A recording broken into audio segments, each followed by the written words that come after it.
Un tueur responsable de centaines de morts s'arrête dans une station-service pour faire le plein. Sans le savoir, il attire l'attention d'un voyou inconscient du danger. Le voyou, intéressé par la voiture du tueur, veut l'acheter à bas prix.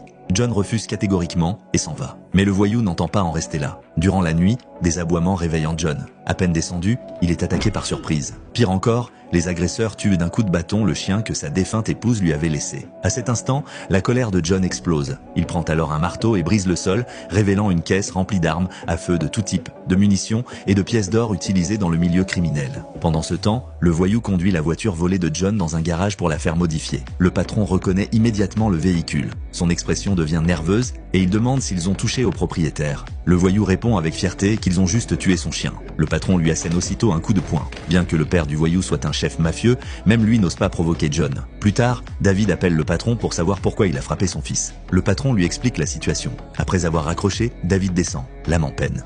Quand son fils rentre, David le frappe directement. Le fils proteste disant que ce n'était qu'un homme ordinaire. David répond « L'homme ordinaire que tu as provoqué s'appelle John Wick. Il a déjà tué une dizaine de personnes avec un simple crayon. » David sait parfaitement que John viendra chercher son fils. Il décide donc de prendre les devants. 12 tueurs s'infiltrent chez John à la faveur de la nuit sans savoir qu'ils viennent de pénétrer dans le domaine de la mort elle-même. Ce film s'intitule John Wick.